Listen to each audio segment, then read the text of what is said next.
They stood in the dust. The truck stopped in the middle of nowhere, as if the land itself had decided that this was far enough. Engines fell silent one by one. The sudden absence of sound felt heavier than noise. Red Australian dust rose into the air, drifting slowly before settling onto boots, uniforms, exposed skin. The heat pressed down from above, unbroken by clouds or shade. 5 men climbed down. They moved carefully, stiff from hours of travel, eyes narrowed against the light. There were no buildings nearby, no signs, no clear boundary to explain where they were. Only barbed wire stretching across the open land. Only guards positioned too precisely to be casual. Only silence that felt intentional. They had been prisoners long enough to recognize routine. Transfers happened, camps changed, orders were followed. Waiting filled most days. But this stop did not fit any pattern they knew. One of the men noticed the guard's posture first. Rifles were not slung. They were held, ready. He said nothing. Before the war, they had been ordinary men living unremarkable lives. One had worked on his father's farm, waking before sunrise, measuring days by weather and harvest. Another had been an apprentice mechanic, hands always stained with oil, dreaming of opening his own shop. One studied engineering, another planned to marry. One never planned much at all. None of them had imagined Australia. The uniform came not with excitement, but with inevitability. Refusal was dangerous. Silence was safer. Obedience became routine long before belief ever did. The war swallowed them quickly. From Europe to deserts, from deserts to ships, from ships across oceans they had never seen on maps in school. Capture did not feel like defeat. It felt like relief. A guard stepped forward. Boots pressed into dust. Metal shifted. A rifle rose. Not as a warning, not to frighten, to aim. The men froze. Training and exhaustion held their bodies rigid, even as instinct screamed to move. No one spoke. No one looked directly at the weapon. In that moment, they understood how thin the line was between routine and disappearance. One thought of his mother's kitchen, unchanged in memory. Another thought of a city street that might no longer exist. A third felt only fatigue so deep it bordered on indifference. Time stretched thin, as if it might tear. Then the rifle lowered. Orders followed. Short, ordinary, almost bored. They were told to move. They obeyed. But nothing was ordinary anymore. They were taken to the camp without explanation. The gates closed behind them. Schedules resumed. Work lists were posted. Meals arrived at the same times they always had. On paper, nothing had changed. In reality, everything had. Routine had lost its innocence. Every command now carried weight. Every raised voice felt deliberate. The men learned to read posture more than language, to notice how long a guard's hand stayed near a trigger, how eyes followed movement just a second too long. Silence sharpened. Fear did not announce itself. It settled. Work assignments spread them across open land, fences to repair, fields to clear, machinery to maintain. The Australian landscape offered no hiding places, wide skies, flat horizons, distance without cover. At first, the openness felt like another punishment, exposure instead of confinement. Later, it felt like honesty. The land made no promises. It did not threaten either. It simply existed. Days passed into weeks. At night, exhaustion replaced fear, but never fully. The men lay in their bunks listening to insects and wind moving through grass rather than ruins. The sounds were unfamiliar, too calm. Sometimes someone woke suddenly, heart racing, convinced he had heard boots. Other times, dreams carried them back to Europe, to streets and homes that no longer existed as they remembered them. No one spoke about the rifle. Everyone remembered it. Letters from Germany arrived months later. At first, reassurance filled the pages. Families were safe, homes still standing. Then confusion crept in. Shortages, rumors, silence between updates. Then addresses stopped working. Familiar names vanished from return envelopes. Cities became descriptions instead of places. Germany began to feel distant, abstract, like something remembered rather than lived. Australia, despite the wire and guards, remained unchanged. That contradiction unsettled them.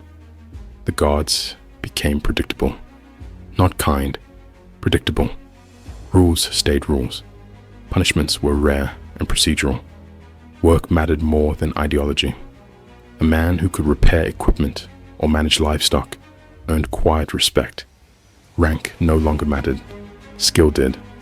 For men who had lived under constant pressure to prove loyalty, this shift was disorienting and relieving. The war ended far away. News arrived slowly, stripped of drama. Germany had surrendered. Europe lay broken and divided. Borders were redrawn by people who had never stood under foreign skies, behind wire. The camp reacted unevenly. Some men celebrated openly, others withdrew. A few stared at the ground, unsure what victory or defeat even meant anymore.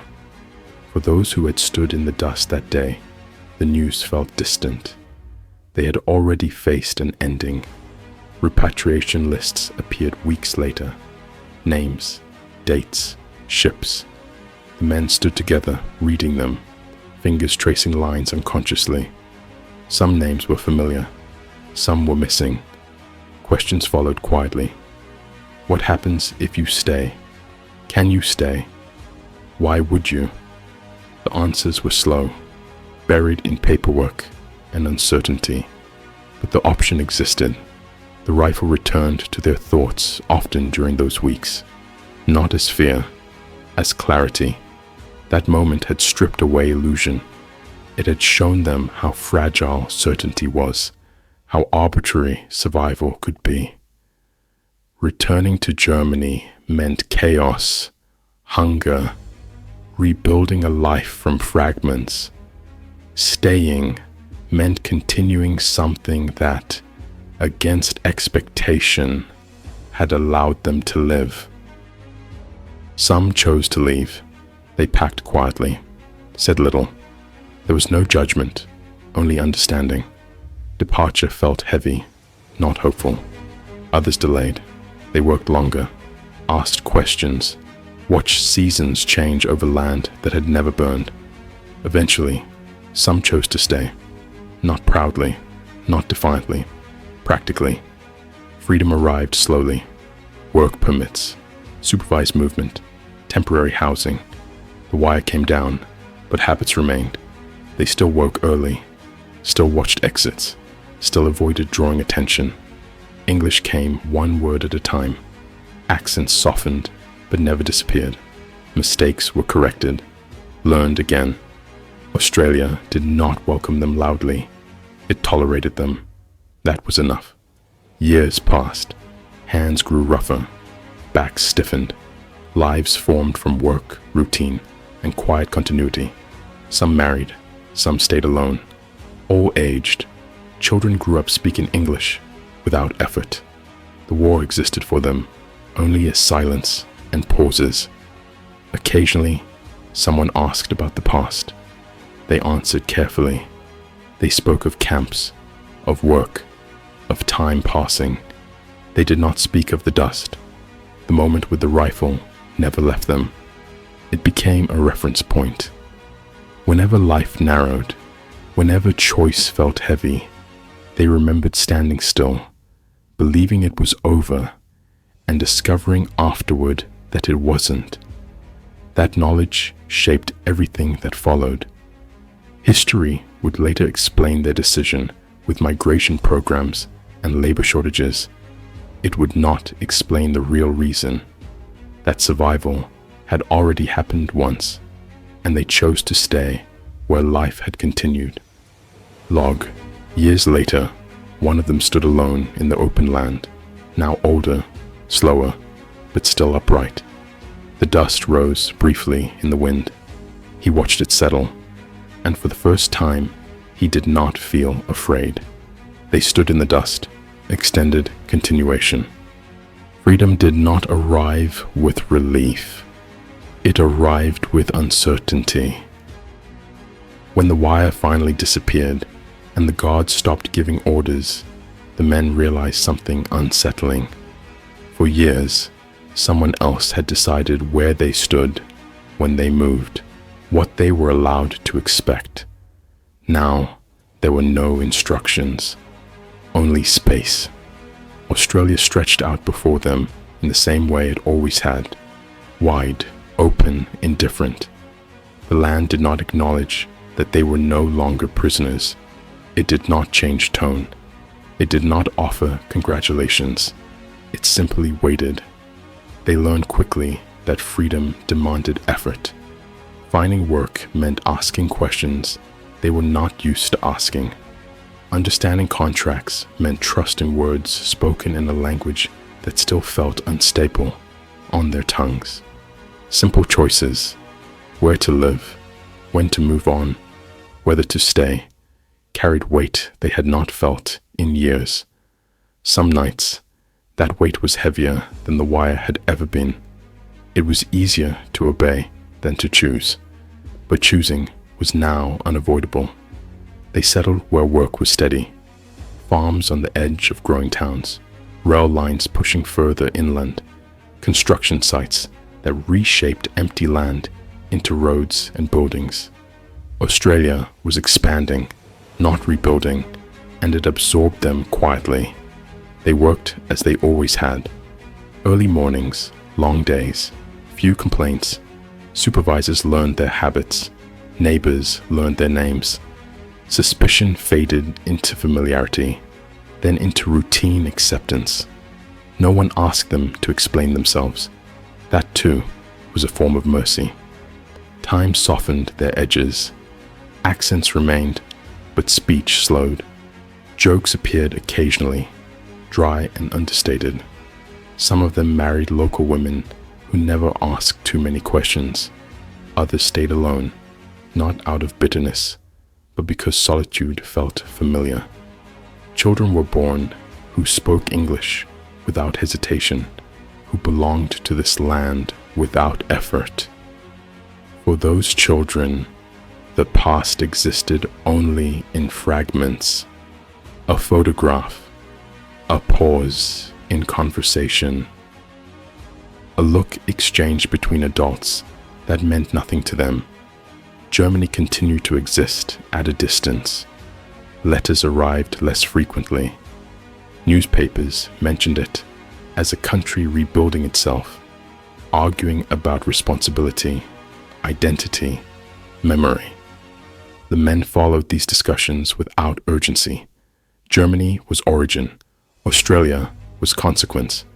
They lived where consequence mattered more. As years passed, memory changed shape. The camps blurred, faces merged, dates lost precision. But one moment remained perfectly clear. The dust, the silence, the raised rifle. It returned not as fear, but as orientation.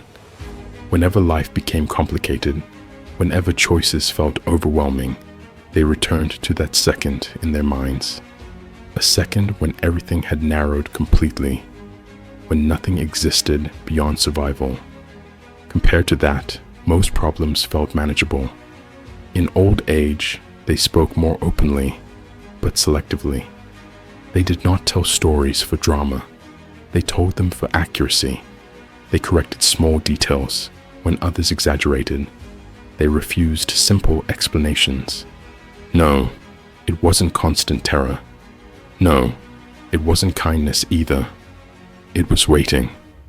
They explained that survival rarely felt heroic, that most of it, involved endurance, repetition, and the ability to continue without certainty. Some listeners were disappointed, others understood. One of them was interviewed late in life by a young historian. She asked careful questions, recorded answers, nodded respectfully.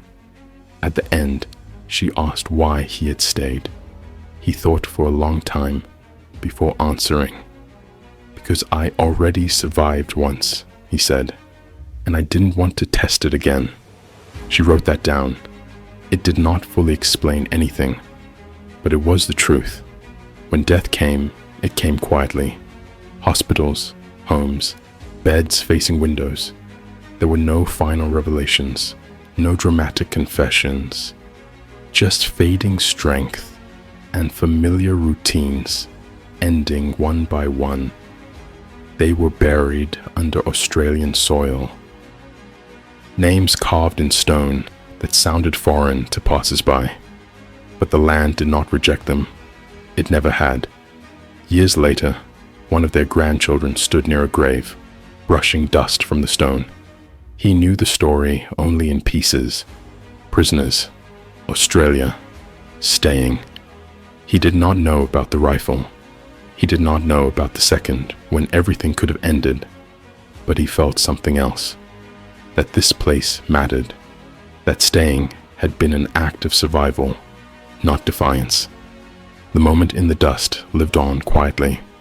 Not in records, not in speeches, not in history books, but in lives that continued where they were never expected to. They had stood still, believing it was the end. It wasn't. It was the moment that taught them how to live with everything that followed. In the end, there was no moment that felt complete.